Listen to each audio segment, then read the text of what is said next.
Hi everyone, my name is Lourdes. I work in recruitment and I already introduced myself in my previous video in which I presented to you the first part of tools to activate and to take into account of unconventional tools when you are lost and when you need orientation academically or professionally.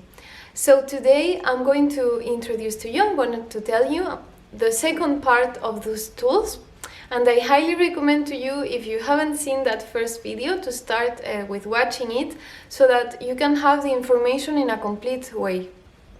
The sixth idea I would like to share is to connect with a meaning in your professional life and even your job search, and also to define that meaning.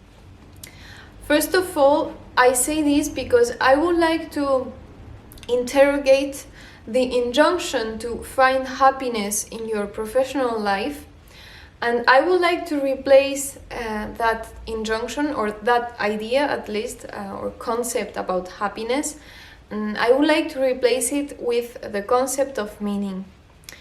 Because I personally believe that when we are orienting ourselves and we have to make decisions, it is more important or less misleading than using the concept of happiness, so more effective at the end. It's more effective to refer to the meaning that those options represent for us. I mean, the intensity with which those meanings resonate in us, rather to think or to refer to happiness that cannot be but a subjective representation or projection from ourselves. So try to forget that you have to find happiness, or the contrary, that you have to find the option that is going to be the least painful, and simply try to replace that mindset with the mindset of finding meaning.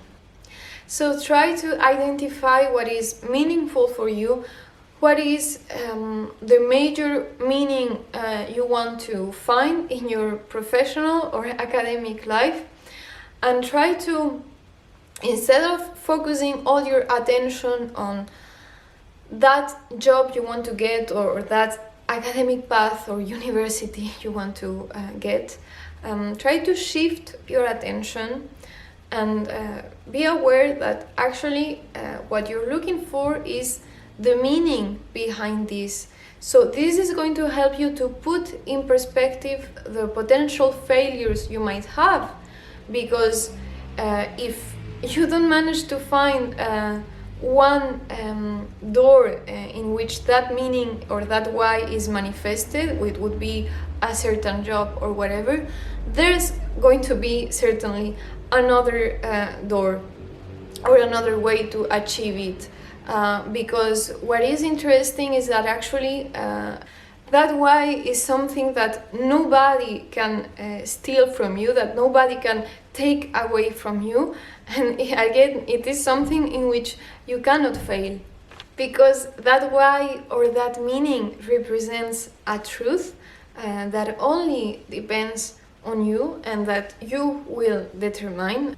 So besides the importance of defining and identifying a why or a meaning, I would like to share a related idea, which is to aim as high as you can within that meaning you will have defined.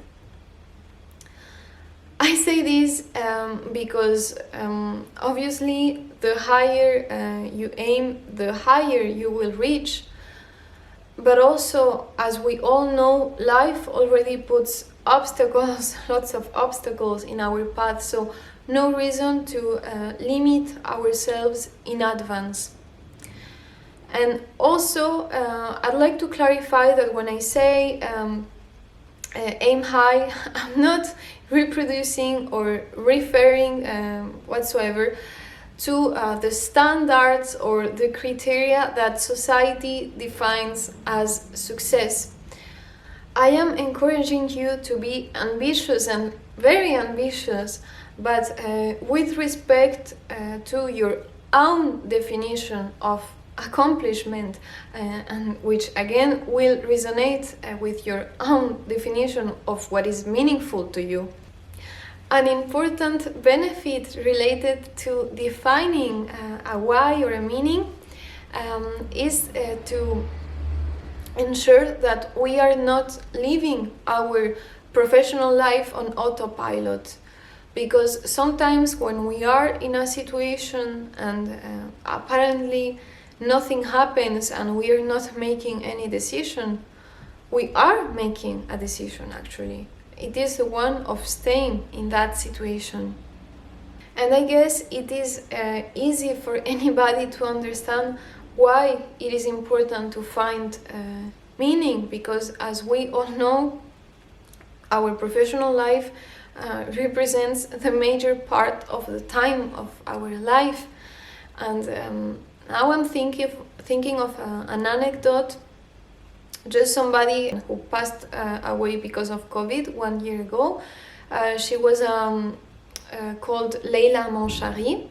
She was a very important lady who worked during her whole life for the luxury brand Hermes. She had a very important artistic role for that company.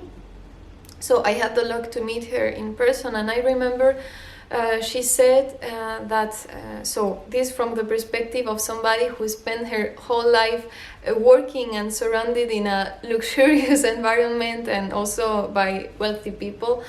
I remember she said that the ultimate luxury in life is time. And even though that is very simple, and I'm sure it's something that could even sound as cliche because it's not something new, it was very powerful for me to remember that. And I think that that resonates with the simple awareness of our mortality, because I believe it's important when we are facing decisions in our professional life, or when we are in any situation, important situation related to our professional life, to remember that we're not going to live forever. So don't live as though you wouldn't ever die.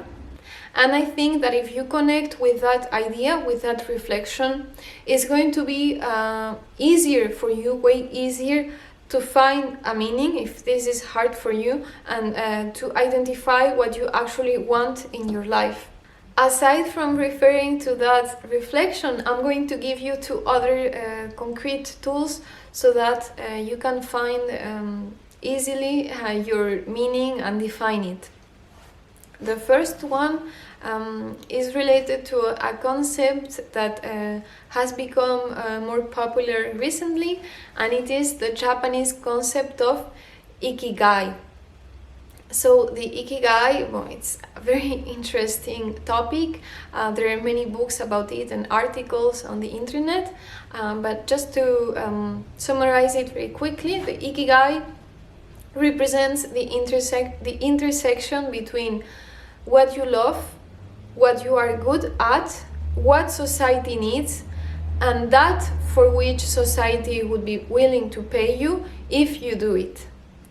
So here you have another method that you can activate, that you can use, because you're gonna simply try to take just a pen and a paper and try to write down following these 4 criteria. So try to find solutions in which, yes, all these elements seem to converge harmoniously. A second tool I'm going to give to you is to create a mood board. So sometimes it's hard to define meaning with words, or it's too abstract. So I think it can be even more powerful or easier to do it visually with images. So you're simply going to create that mood board in which you're going to put all the images that represent all that you would like to attract, and also everything you would like to be or you would like to become.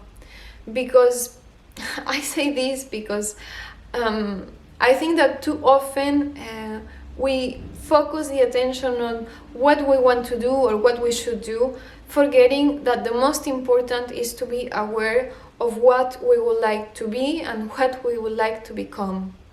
So if you define the to be, it's going to be easier from there to identify in a coherent way the to do that will lead you to that to be.